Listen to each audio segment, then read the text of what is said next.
नमस्कार दोस्तों, फाइलेरिया यानी हाथी पांव बहुत बड़ी ये बीमारी है। जिस तरह से टीबी के उन्मूलन के लिए 2025 निर्धारित किया गया है, इसके लिए भी 2030 निर्धारित किया गया है। लेकिन कैसे हम अपने देश से फाइलेरिया को भगाएंगे, क्योंकि जब कभी दवा खिलाने के लिए दवा की बात आती है तो बहुत सारे लोग पीछे हट जाते हैं। आज हम पर्दे के पीछे की उसी कहानी को आपसे कहेंगे कि इसको लेके क्या क्या मिथ्या अवधारणाएं हैं। फाइलेरिया जिनको है और जिनको नहीं है, उन दोनों को यह दवा खानी है। और दोस्तों, केंद्रीय स्वास्थ्य एवं परिवार कल्याण मंत्रालय और national centre for vector borne disease control की पहल पर 10 फरवरी से यह अभियान शुरू हो रहा है। आपके घर दवा पहुंचेगी। बिल्कुल मिथ्या अवधारणाओं पे बिल्कुल भी ध्यान न दें और दवा आपके पास पहुंचे तो खाइए जरूर। हम महाप्रबंधक राष्ट्रीय कार्यक्रम एनएचएम डॉक्टर लक्ष्मण सिंह जी से भी बात करेंगे और जिला मलेरिया अधिकारी डॉक्टर रितु श्रीवास्तव जी से भी बात करेंगे कि क्या क्या मिथ्या अवधारणाएं हैं, क्या लोग सोचते हैं जो दवा नहीं खाते हैं। दवा नहीं खाएंगे तो इस तरीके से हाथी पांव, हाइड्रोसिल जैसी बहुत सी बीमारियां हो जाएंगी, क्योंकि ये बीमारी शुरू में पता नहीं चलती, बहुत देर में पता चलती है और जब तक पता चलती है विकराल रूप ले चुकी होती है। तो कम से कम लखनऊ वालों से, उत्तर प्रदेश वालों से हमारी अपील है कि इस खबर को देखें, अपने मन से सारी गलतफहमियों को दूर करें। 10 फरवरी से फाइलेरिया उन्मूलन का एक अभियान शुरू होने जा रहा है। क्या खास है इस बार इस अभियान में? ये इस बार कोई नया नहीं है। हर बार ये अभियान, हर साल ये अभियान होता है। ये मास ड्रग एडमिनिस्ट्रेशन अभियान है, जिसमें एक साथ पूरे समाज में, कम्युनिटी के लोगों को दवाई खिलाई जाती है। ये 10 तारीख से लेके 27 तारीख तक चलेगा।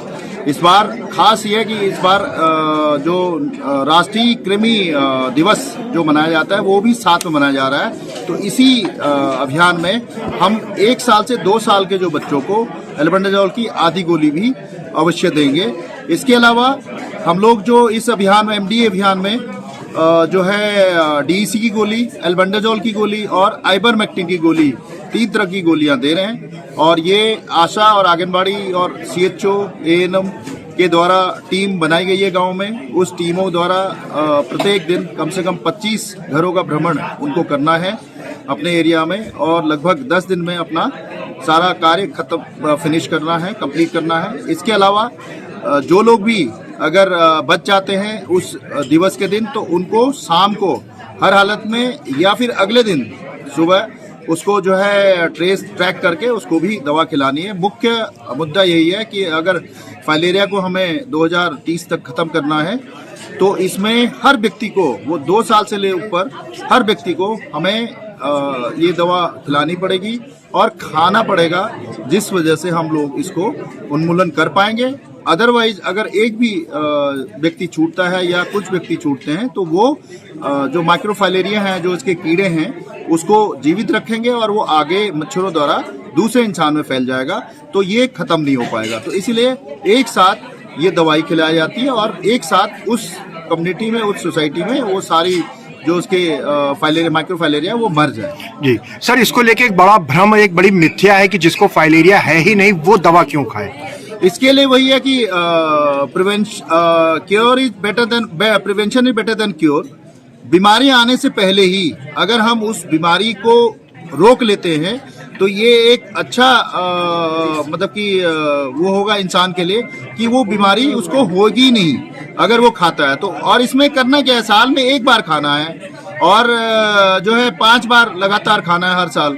और 5 बार में ये माना जाता है कि वो कम्प्लीटली वो फाइलेरिया और माइक्रोफाइलेरिया उसके शरीर में अगर होंगे भी तो वो मर जाएंगे और बीमारी को आगे नहीं फैलाने पाएगा और ना किसी को फैला पाएगा। जी सर, एक सवाल और कि जैसे टीम वहां जाती है और अगर व्यक्ति घर पे नहीं मिलता है तो उसको दवा कहाँ उपलब्ध हो सकती है? उसको दवा उसी गांव में आशा के पास उपलब्ध रहेगी। आशा क्योंकि हमारा स्टेक होल्डर है, उसके पास दवा रहती है। जिसको दवा नहीं मिलती है तो हमने अभी एफएम रेडियो से भी ये सवाल आया था, तो हम उनको यही करेंगे कि वो आशा के घर पे जाए शाम को और खाना खा के वो दवाई खा ले।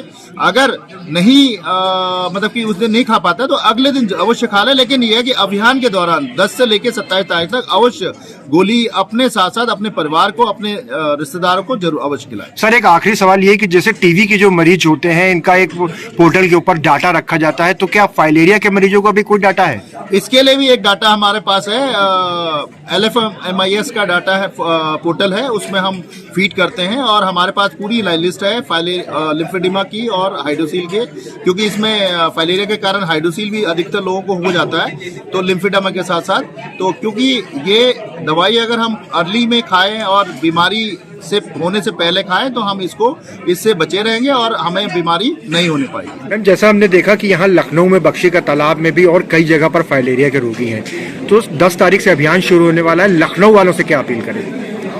लखनऊ वालों से ये अपील है कि जब हमारी टीमें जो है वो घर घर जाएंगी तो उनको जो है वो दवा उनके द्वारा जो खिलाई जा रही है उसका सेवन ज़रूर करें। हमारे लखनऊ में जो हमें प्रायः जो दिक्कतें देखने को मिली हैं वो हमें जो हमारे अर्बन एरिया है उसमें जो रेजिडेंशियल कॉलोनीज़ हैं, गेट बंद कॉलोनीज़ हैं, अपार्टमेंट्स हैं, उनमें हमारे लोग जो हैं वो तो एक तो एंट्री ही नहीं पाते हैं और दूसरा जो है वो लोग जब जाते भी हैं तो लोग उनसे कहते हैं कि हमारे डॉक्टर ने मना करा है कि दवा ना खाई जाए।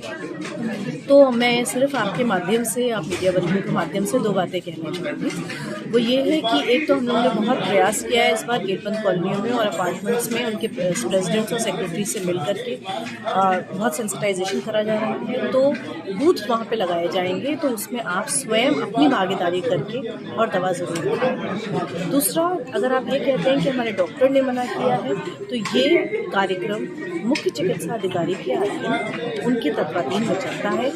वो डिस्ट्रिक्ट के सरकारी तौर पे सबसे बड़े डॉक्टर होते हैं, तो इसलिए किसी और डॉक्टर की परामर्श की कोई गुंजाइश नहीं। जी मैम, स्कूल के बच्चे जिस समय 10 बजे के बाद टीम जाती है नहीं होते हैं, बहुत से बच्चे हॉस्टल में हैं, कॉलेजेस में हैं, उनके लिए क्या प्रोग्राम है?